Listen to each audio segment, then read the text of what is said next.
Damn. Is it too early for me to have a glass of wine? I mean, it is almost noon. I'm gonna have a glass of wine. What's up, you guys, and welcome back to the channel. I'm Zamora Love, and I'm glad that you're here. Why? Because I have a very special book that we are going to be spoiling today. Now, before we do get into that book, if you like this kind of content, please make sure that you like, subscribe, comment, share, do all those beautiful things. That's what brought you here, the algorithm, I suppose. So go ahead and help the algorithm out for the next video. Oh no. I got a piece of hair in my lip gloss. Today, we are gonna be spoiling the book this week, Red, White, and Royal Blue by Casey McQuiston. You know I don't know how to read, y'all. Anyway, I got my glass of wine. It's giving presidential daughter, rich bitch, gore, glam, and it's giving a little bit ghetto with the nails. Let's get into some tea about what happened in Red, White, and Royal Blue, darling. So the book starts off and we are introduced to Alex, the first son of the United States of America. He has this amazing sister. Her name is June. That is important because if you watched the movie, June doesn't even exist. Justice for June. So they're not your typical first family. The mother is the president, and she is a white woman who did have children with a Hispanic man. So we have a mixed, diverse first family. The mother is also divorced, so she's not with the husband any longer. She does have a boyfriend, or maybe she does have a new husband. I think they're married now. Oh crap, I can't remember. Anyway, she's not with their father anymore. So we do have that interesting dynamic, and I think that that added a great layer to the book. When we are introduced to Alex, he and June are doing their brotherly sister thing. We are going straight away into it. This book moves very fast paced. We find out that the royal wedding is going to go on. And of course, the first family is expected to be there. But you know, Alex doesn't really like Henry. Why he doesn't like Henry, that's not really explained to us until a little bit further in the book. He thinks that he's just this stereotypical prince. He's stuck up, he's full of himself. He can get what he wants, wherever he wants, however he wants, from whoever he wants. And Alex doesn't like it. But then the question is posed, does Alex not realize that he's in the same boat? Is it because he wasn't born into royalty that he thinks he's a little bit different? Because he's not. So they go off to London to partake in this first family, or not first family, in this royal wedding. And baby, of course, Alex cannot control himself, and he gets a little lit. He is, you know, a party boy. Everybody kind of knows him as that. Uh-oh, not another hair day. Everybody knows him as this party boy, and he holds the role very well. And so when he gets over to London, he's lit, baby. He's drinking, he's having a good time. The downfall is Alex cannot hold his liquor as well as he thinks he can.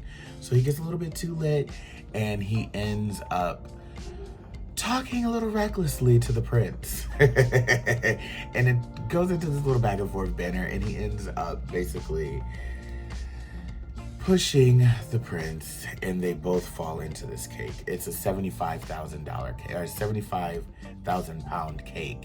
And they fall into it and ruin the cake. Of course, this makes international news. The tabloids are buzzing about it, how the first son just came and ruined the royal wedding. Crazy. So tabloids are buzzing. What's the beef? Why are they fighting? Why did he push him? Is there like this underlying beef between America and the UK? Who knows? So the wedding is ruined. They go back to America, and of course, immediately, the president is on it. We have to fix this issue because the president is up for re-election, and it's starting to make some problems for the British and United States relations. They come up with this plan to force Alex and Henry into a fake friendship, so that way they could seem like they were just buddies, goofing around. Things got a little out of control, and not like this was some crazy beef that was taking place. So they go for the plan. Alex doesn't really want to do this, but he's like, okay, I'm gonna do it, whatever, let's go. So they end up going over to London. They do some photo op moments, and they do a little bit of horseback riding. They do a little bit of charity work at a hospital. And, you know, Alex is not 100% here for Henry yet. He still thinks that he's full of himself, but there ends up being a scare in the hospital where they think there is a shooter, and they get pushed into a broom closet. While in the broom closet, they're basically cuddled up on each other. It's so small. It's like this big, basically. And so they end up getting to talk, and Henry just flat out asks him, why don't you like me? And he tells him why he doesn't like him. When we first met, you literally, I'm trying to be nice and introduce myself to you, and you made it hard for me. You literally told your security to get me out of here. So of course, with him sharing that information, Henry understands, oh, I guess I was kind of an asshole for that. So they basically try and give each other a second chance. They try and move past the first impression that made them beef, and they basically decide, okay, let's try and actually be friends. So they end up exchanging numbers, which was missed in the movie. They tried to make it seem like Henry just got the number. Nah, in the book, Alex took that boy's phone and put his number in there. And so he ends up getting his phone number and texting him once he's back in America, because he literally was just in London for the day. It was like a 24-hour photo op moment, so that way they could try to make the press go away. So now he's back in America, and while he's in America, you know, he's thinking about Henry. He's thinking about his Prince Charming. So he starts texting him, and they start growing this relationship of sending each other memes, sending each other tabloid stories that they see about each other, poking at each other, and just like, you know, having this cute bromance that as you read it, it's like, oh, the beginning stages of love. There's just this ooh la la between them, and the feelings are starting to grow. So clearly, Alex likes him, Henry likes him. They don't really know what it is though. Maybe Henry does, maybe Alex doesn't, because Alex wasn't out, nor was Alex really aware of his sexuality. So this was all new to him. He was lost in the sauce, dazed and confused. He had his sister and his best friend, Nora, who is the vice president's daughter. And Nora is actually a crucial part of the story because her, June, Alex, they create the dynamic duo, or the dynamic trio that the public lives for. They love these three together. They are the future. You have Alex, the one who's into politics. You have June, the one who's gorgeous, and she's into politics, but not as much as Alex is. But, you know, she does what she does. And then you have Nora, who is all about the analytics and all about the numbers, and she's great at running them. So the three of them work very well together, aside from just having a great friendship and a bond with having to go through being the president and the vice president's kids. So Nora and June have kind of picked up on Alex is texting someone, Alex likes this person because they're flirting, and one thing leads to another, and they kind of know what's up before Alex knows what's up. And so they end up having this New Year's party that they always do, and it's basically for all the millennials, the young future of America. You have the celebrities, you have the politicians, all of them. They come to this huge party. It's a huge networking event, and this year Alex didn't invite, June invited Henry, and Henry brought his best friend as well. So They all get to meet each other, the best friends into June, and Henry, of course, is into Alex. I'm like, do I want to have a little front moment? Oh, she's kind of in the front too. Okay. It's this great party. They're having a good time. Everybody's enjoying themselves. And, you know, Alex, like I said, he didn't really figure himself out yet. So he doesn't really know what he wants. He doesn't really know who he is. And he's been flirting and having this bromance blossom with Henry. And, you know, Henry's falling for the bait. He likes him, whatever. And so as they're at this party, New Year's hits, Alex ends up kissing this girl. And Henry sees it. It blows him. He runs out and, you know, Alex ends up coming out there like, what's going on? Like, did I do something? And it's just a really cute moment. Now, for me, in my head, they were in like a garden, sitting on like these benches, and it was all romantical. But in the movie, they were like in the middle of a woods. Where is there woods by the White House? Let me know that. Let me know where the woods is by the White House, because I was confused on why they were doing this in the trees like that. So basically, Henry ends up confessing his love to Alex, but not really confessing his love. He just basically explains that Alex is a dummy for not seeing it, and then he kisses the boy. So he panics, he runs, he doesn't text Alex back. Alex is like, what the fuck? Like, you just laid that good on me, and now I don't know what to do. And so he's like going through the motions, and he just wants to see this boy again. So they end up having the governor's dinner or some type of important dinner for the higher ups in life. And this is like a month or two after the kiss. And so, of course, Prince Henry had to come. Prince Henry tries to act like he doesn't know Alex. And Alex is like, oh, baby, we're not playing that. So he goes up to his security. He's like, I need a moment alone with the prince. Get us alone in a room. So they end up giving him a couple minutes in this room. And he's like, I can only give you like 5 minutes in the red room. And so they end up getting 5 minutes alone in the red room. And as soon as he comes in, Alex just pushes him up against the wall, and they start making out, and it's all hot and heavy. And it's like, ooh, ooh, ooh, get it, get it, get it, get it. And so they have this great moment of, you're not crazy. The feelings are mutual. I want you to. And it's so cute to see. It's like, oh, I love love. You know, I just realized I'm gonna have to wear a different color hair, because all of the hair that I've worn on here has been blonde. And I don't know who I think I am, but I am not a blonde. But I guess it's been going with the vibe of the books. Anyway, so now the cat's out of the bag. They both like each other, and they're going for it full-fledged. They start inviting each other to different events just so they can steal little moments together. They're sneaking off during a lacrosse game that Henry was having. I think it was lacrosse. And he is making out and getting down in the stables, and just these hot and heavy moments that they keep on having, but not genuinely going all the way, if you will. And so they're still texting and, like, you know, calling each other.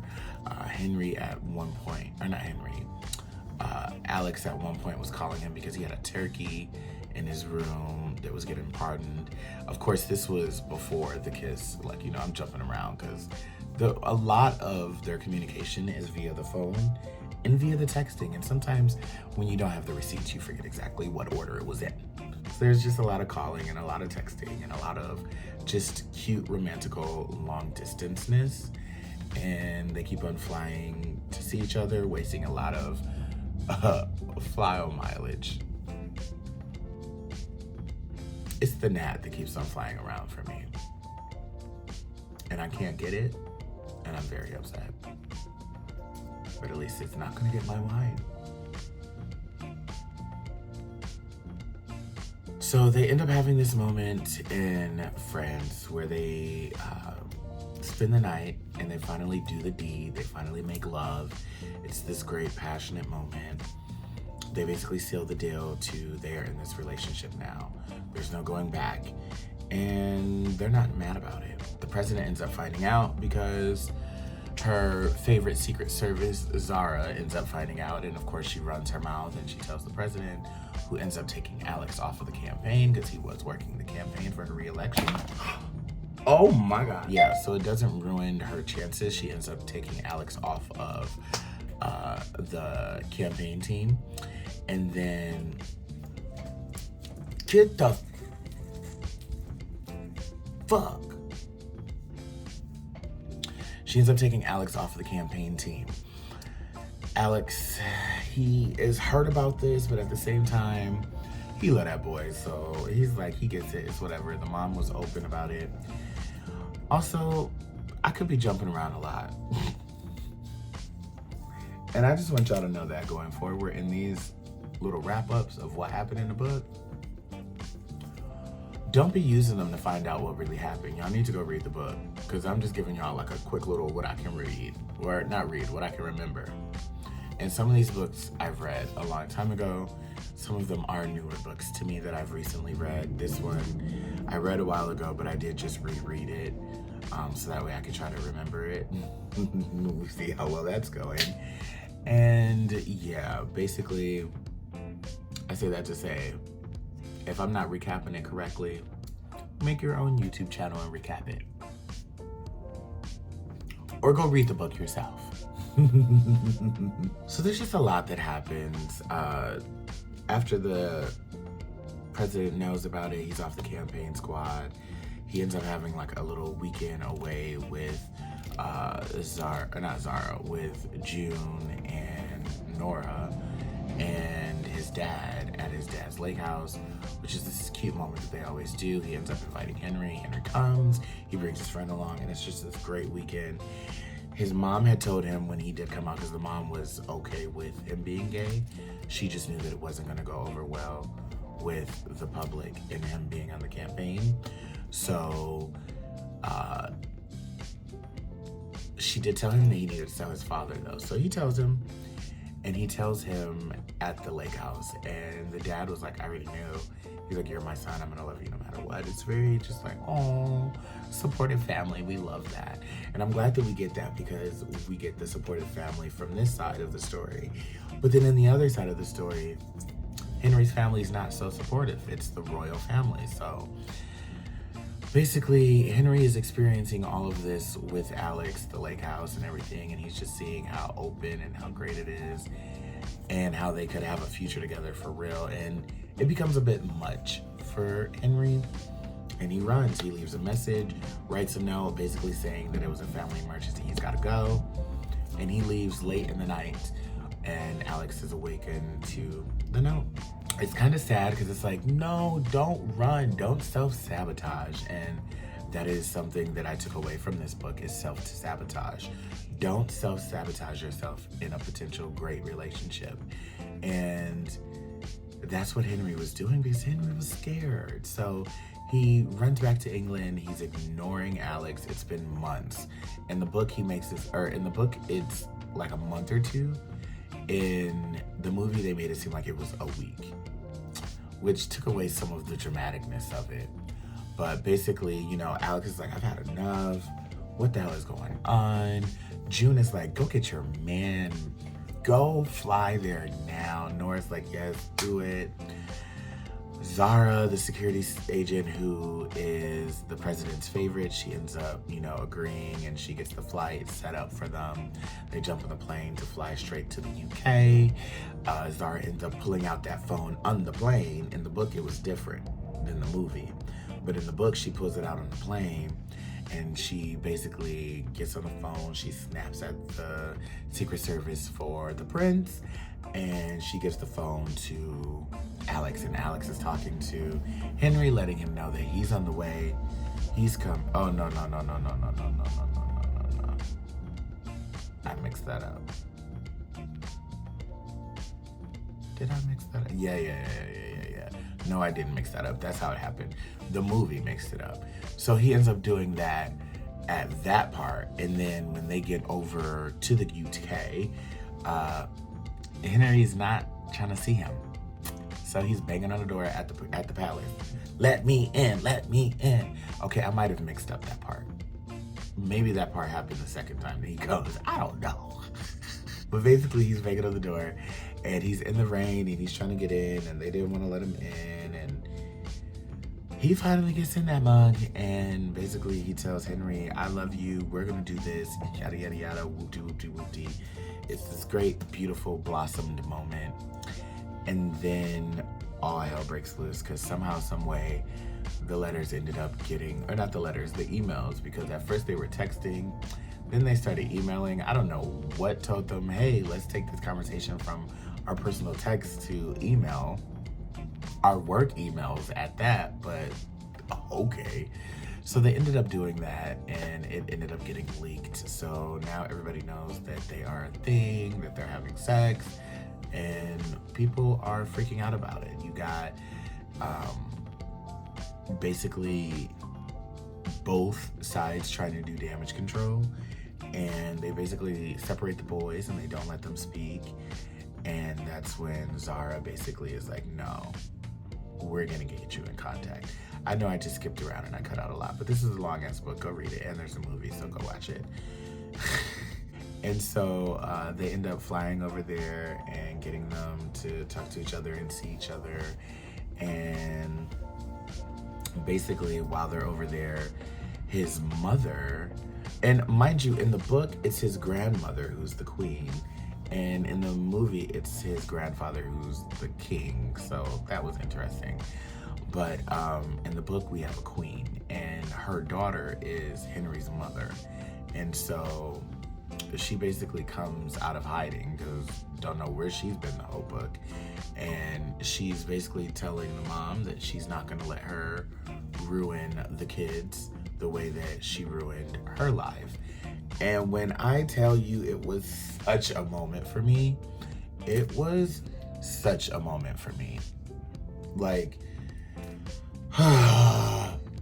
this is one of the parts of the book where I was crying my eyes out, because the mom basically lets it be known that like she's not gonna allow this, and she will have the mother taken off of the throne for being senile before she will allow her to ruin her son and the chances that he has at love. And when I tell you that got me, baby, I was bawling. And I was so mad because I was driving. I was listening to the audiobook part because I like to listen to the audiobook and read. So that way when I have something to do, I can just close the book and continue listening. So I was driving to the gig, full makeup, listening to this, just bawling my eyes out like, oh my God, you're ruining my makeup. But it was so sweet to see the mom ride for her son like that, because he was so scared. Like, Henry was so scared, but he was willing to be strong because he had Alex, and Alex was there for him. So the fact that they took that whole moment out of the movie kind of gagged me, because that was such a powerful moment where the mother was standing with her son. And in the movie, they just made Alex and Henry do it by themselves against the grandfather and Henry's crazy ass brother who nobody really liked. So I was mad about that, but I am glad that we did eventually get the same resolve, if you will. It just wasn't done the same way. So once the mom got the queen on board, everything was basically peaches and cream. And they end up seeing this huge crowd outside of the palace, and everybody is supporting them and cheering for them and rooting for them. And you think, oh, okay, this is the perfect end. But of course it's not, because don't forget, the election is going on in America. So we go back over to America where the election is going on, and everybody's nervous. Everybody's thinking that, you know, Ellen is going to lose the election because of what happened with Alex. And it's a close call. It's not an easy election by far. It's very much so a close call. She ends up getting to a point where she's like, maybe I'm not gonna win. And so She calls her daughter, who is a great writer, who she finds out is a great writer, and puts her on the team later on in the book when she puts Alex on there as well. But she ends up asking her to write her concession speech because she thinks she's gonna lose. And the daughter's like, no, I'm not doing it. I'm not writing you a concession speech. You're going to win. This is gonna be fine, yada, yada, yada. And it was just nice to see them ride for the mom. That also kind of made me cry a little bit because the mom was such a strong, woman and role for them in life. And so to see the daughter be able to repay her in the same way that the mom would have spoke to the daughter was like, oh, this is cute. And I'm mad that they took that out of the movie as well, because they made sure that June didn't even exist. So in the movie, literally, she's writing a concession speech in the movie. Like, it was annoying, whatever. But in the book, the concession speech never happened. And it comes down to Texas, their home state. This is the state that Alex was writing for. He wanted to be a part of. He did a lot of political work over there for the mom before he was taken out of the campaign. And it comes down to Texas, baby. And Texas ended up voting for your girl. So Ellen is elected into presidency once again. Everything is happy, go lucky. The prince and the first son are a beautiful couple that everybody's living for. And it's just a happy ending to a phenomenal book. I'm tired of talking. It was a long book. This has been a longer video than I wanted it to be. And I'm hungry. It's taco. Oh, well, clearly y'all know it's Taco Tuesday. I just did my makeup. It's Taco Tuesday for me, so I'm finna order some tacos and smash some hoes. But this is a really good book. Please read it. Watch the movie. Let me know what you thought. Let me know if you were upset by some of the changes that were made in the movie as well, because they made me want to fight them a little bit. Like, why wasn't June in there? She was an important role in the movie, or in the book. And even in my recap, like, I left some stuff out because there's just so much that happens in the book. Like, a lot of the political stuff I left out, like with the first gay congressman that Alex was like cool with, basically backstabbing him and backstabbing the mom, and them finding out about that because of Nora. Like, there was so much in this book. In the movie, I mean, we always know a movie can't do a book fully justice, but I think that the movie did do the book a good amount of justice. I just need justice for June. When I saw that they cut June out of it completely, I was like, girl. But I rested my case. I hope you guys enjoyed this video. I hope you read this book. If you like this kind of content, please remember to like, share, subscribe, all those phenomenal things. And yeah, that's the video, baby. I'm done. I'll see y'all next week. Tuesday, baby. Mwah.